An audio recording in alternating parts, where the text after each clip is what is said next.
wearing a unicorn onesie in this video? Yes. Yes, I am. Why?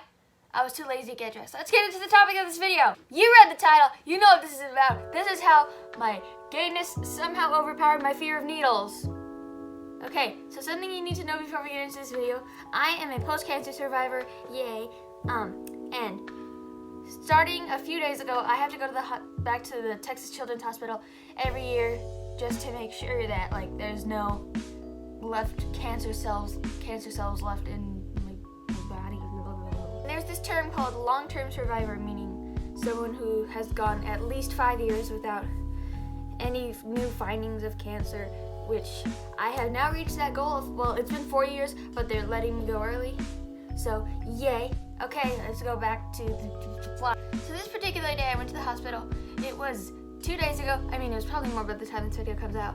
But I was dressed up in my Zora Salazar cosplay, which there will be a video on that soon, so stay tuned. Now, I wasn't going to a convention or anything later. I just wanted to wear it because why not? There was no rule against it, so I just figured, okay. So I went to the hospital in my cosplay, and of course no one knew who I was. I just basically told them I'm a cowboy from a show on YouTube called I'm a Terrorist. So while I was there, we were doing our normal checkup, all these things. So it's like the first checkup, and we were basically going over how everything's been, if there's been any long-term side effects of leukemia. And my regular doctor, like my normal doctor that I go to if I just get sick with the flu, for some reason he wanted some of my blood drawn, but he wanted it to get it done here because I was gonna have to get my blood drawn anyway. So they weren't gonna get blood drawn anyway, so they figured it wasn't a big deal. So they brought in these little tiny tubes that were like this big, this big, maybe a little bit bigger. And they were going to fill my blood with them, and then they were going to send it off to the lab just to make sure that, again, there wasn't anything. For the past 4 years, I have to keep going to the hospital to get a little bit of blood drawn from my finger just to make sure, again, there's no cancer cells left anywhere. So, I've gotten used to the feeling of blood getting drawn from my finger. It's not that painful. It just kind of feels like a prick, and it's usually over pretty quick.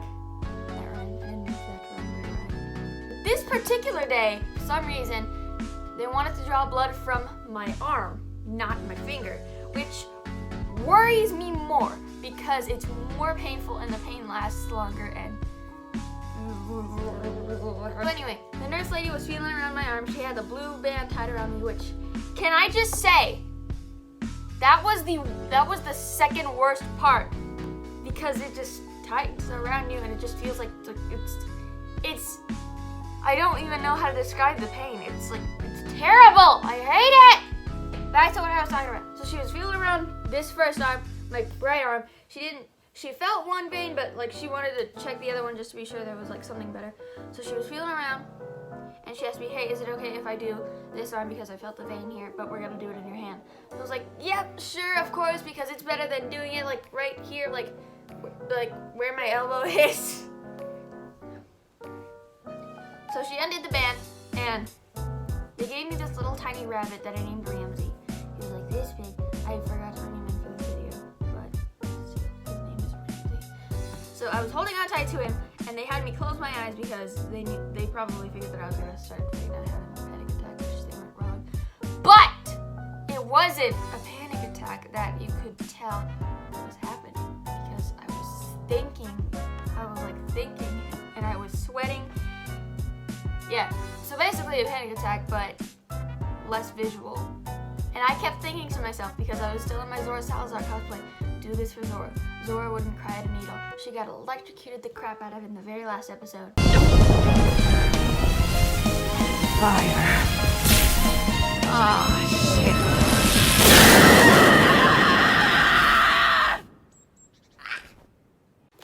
She didn't even shed a tear. I can handle a needle if she can handle being electrocuted on it, and she didn't even cry. She's totally B-A-D-A $sign. I don't like swearing on my videos. Okay, so I had my hand out, and everyone in the room was telling me it was the social worker, the nurse who was drawing the blood, and my grandma who was all in there with me, and they were doing just close your eyes, keep them closed. you're doing good, you're doing great. So I was closing my eyes, I had my arm out, and I was like, and then they put the needle in, and by the time she took it out, I thought I didn't feel anything. So I was like, wait, we're done? That was it? Have I seriously been like up playing it this whole time, or was I just passed out, kind of? But I was apparently conscious because they like recall hearing like little tiny whimpers from me. So yeah. So somehow I didn't even flinch or make like barely any noise when they stuck me with the needle, and I didn't even feel anything. I guess it was just the anticipation that made me panic, but I didn't feel anything. So that's the time how my gayness for Zora Salazar overpowered my fear of needles. I don't really have an outro, just goodbye.